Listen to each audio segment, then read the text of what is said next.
Today, I'm finally going to finish my description of this series.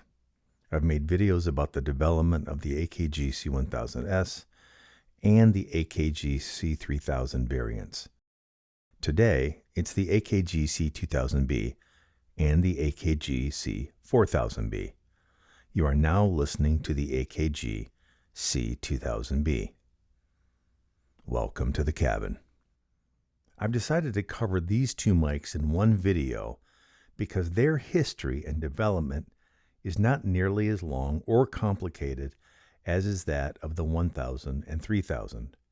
And talking about them in relationship to each other sometimes aids in the recall of specs. You know, big, small, sweet, sour, dark, light, hard, soft. The C2000 came out in 1999 and was available broadly in 2000, and the C4000B was available the year prior in 1998-99. The C2000 is, for all practical purposes, a small diaphragm condenser, and the 4000 is a large diaphragm condenser. More about their capsule designs in a bit. The 2000 is a single pattern cardioid. The 4000 is omnidirectional, cardioid, and hypercardioid. The 2000 has a frequency response of 30 to 20K, and the 4000 has a response from 20 to 20K, with some variation with the different polar patterns. The 4000 is slightly more sensitive at minus 32 dBV, while the 2000 has a sensitivity of minus 34 dBV.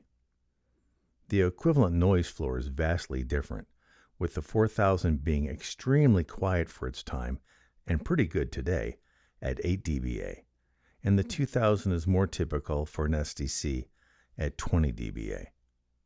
Both have a 10 dB pad available, with a maximum SPL for the 2000 being 150 dB and 155 decibels for the 4000 if the pads are engaged. Let's switch to the AKG C4000B.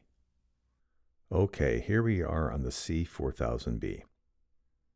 As condensers, both of these mics require phantom power and can operate on voltages that range from 9 to 52 volts. But performance, sensitivity, and signal-to-noise ratio are all better with 48 to 52 volts applied. These voltage ranges are possible because these are electric capsules. Now, before you lose interest or turn it off or walk away, many of the microphones that you might know of have electric capsules, and AKG pioneered many technologies that improved electric capsule frequency response, durability, and longevity while keeping costs down.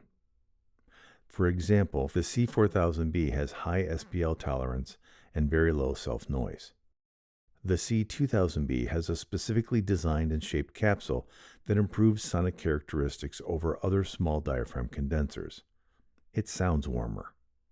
An AKG press release from 2002 includes a detailed design description and engineering explanation, and there is also a description in recordinghacks.com. Link below. So the 2000 is not the same or even similar as the AT2020 or the Perception 120, an often made assumption. But this capsule design is really too technical to discuss here and now. The tuning of the AKG C2000B warrants a typical 6 dB per octave bass roll-off, but it begins up at 500 Hz because the added warmth also adds plosives. The C4000B has a slightly more aggressive high pass of 12 dB per octave at 100 Hz. Sometime between 2009 and 2012, the finish of these mics was changed to black to match the newest branding of the C3000B. These images were taken from a 2012 catalog.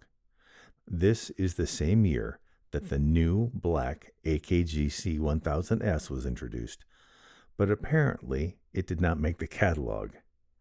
2012 was also the year the manufacturing moved to China for the 1000 and the 3000. I think the 2000 and 4000 were discontinued before or just after the move. I own two of each, but I don't own either in black. If you can confirm that the 2000 or 4000 in black or champagne have been manufactured in China or anyplace else, please let me know. I personally find the C4000B more flattering on my voice. I also find the 4000 a bit more useful mic overall because of the polar patterns, but the 2000 really shines on some voices and instruments if loud enough to defeat the noise floor. Questions and comments are welcome, either here below or at redcabinacoustic.com.